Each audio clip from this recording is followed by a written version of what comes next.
Hello everybody, welcome to Almost Catholic, the journey home. I'm Paula Rose, and I just want to say if you can hear buzzing, it's because next doors is having major renovations and I can't do anything about it. It's going to go on for weeks and they're drilling the drills. There's a huge noise in here.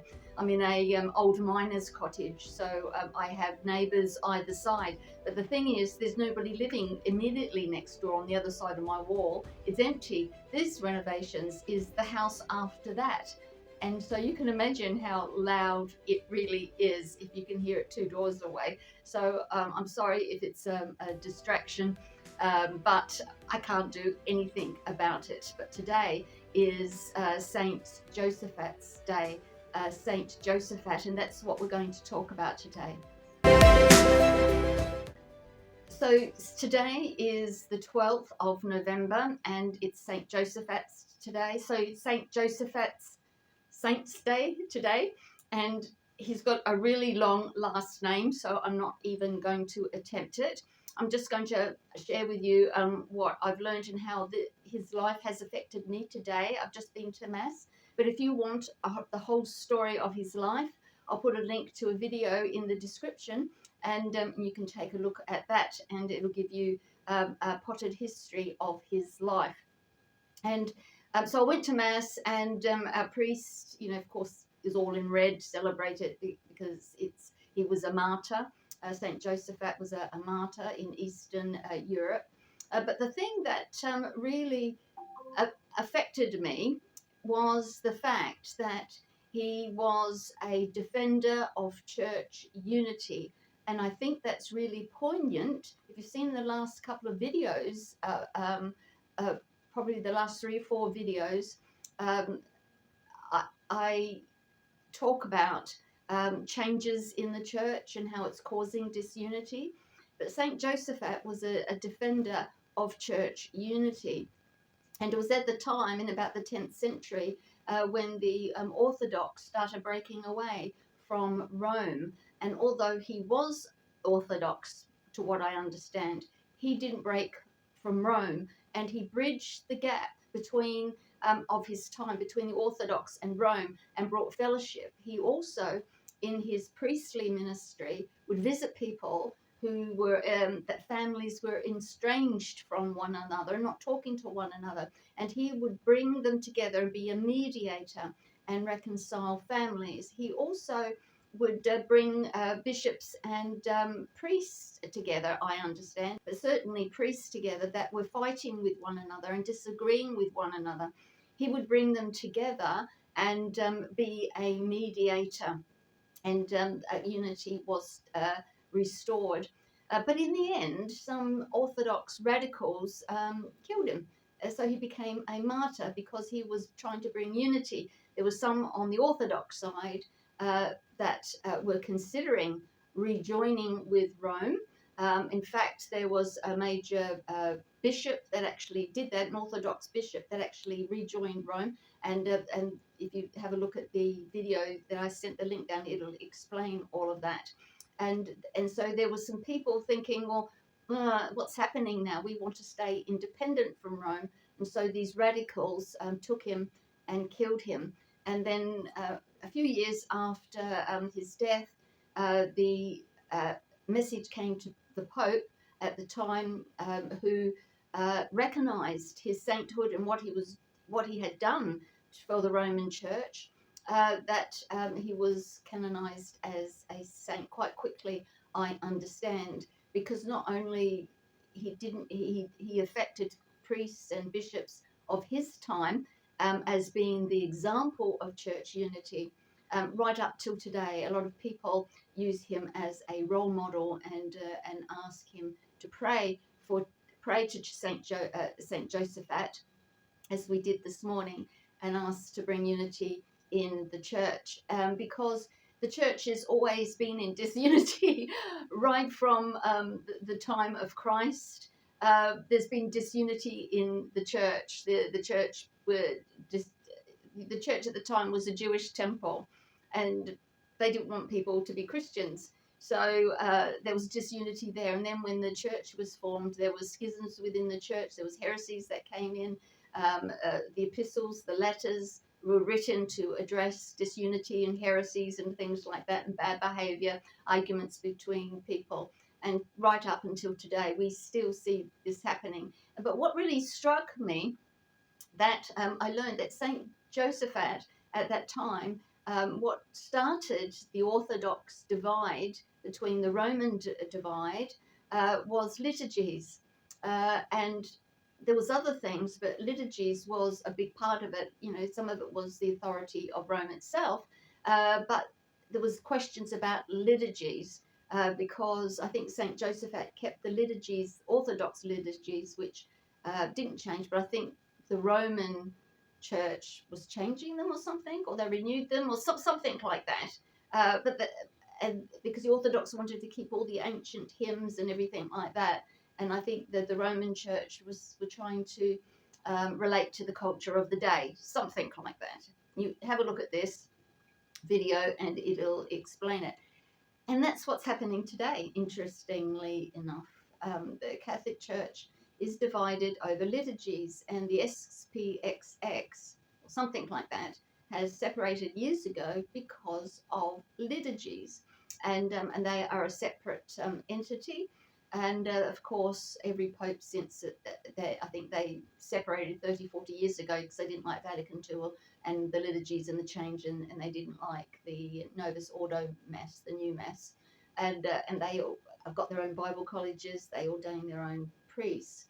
And there's always talks, every pope invites talks and things like that. So that's a modern day schism, and even up to now under Francis, and now under Leo, there's changes that the Latin Mass is not allowed in a lot of parishes. There's only one per diocese.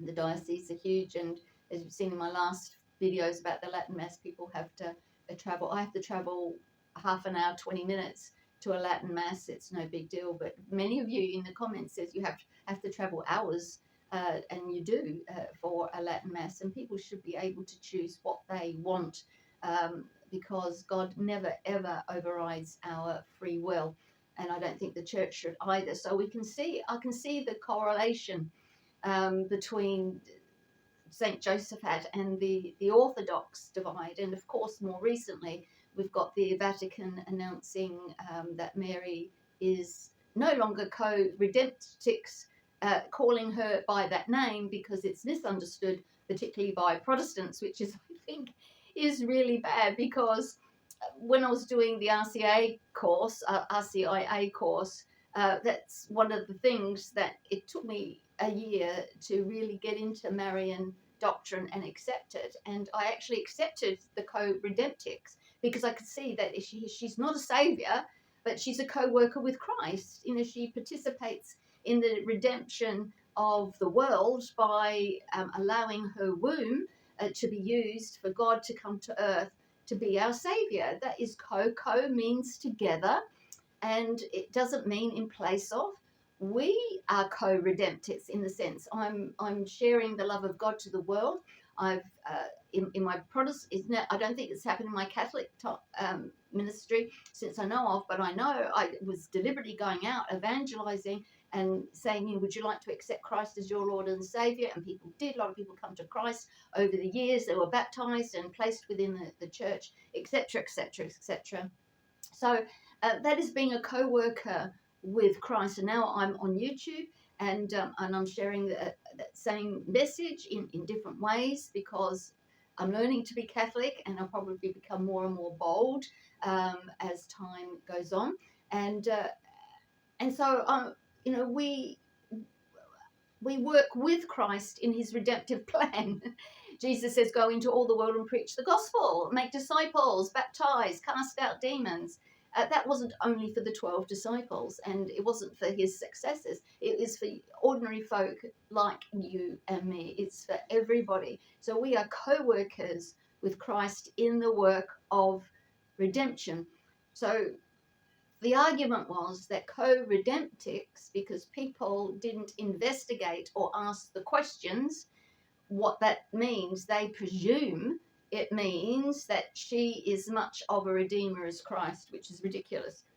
Christ is the only way, truth, and the life. And Fernandez the prefect of the dicastery of the ministry, I think, came out a few days ago and actually said that. But the thing I don't like is that they've catered ecumenically, and I don't think we should do that, because why should we drop our values for the sake of what we call unity, because it's no unity at all. And I've seen that happen in the Protestant church. I was in the Protestant church for 40 years and I saw its decline, and a lot of people left because the compromises became so much that the other religions never would compromise. They'll never compromise, but the Protestants always did. And now I'm seeing that same thing happening within the Catholic Church, which is a slippery slope.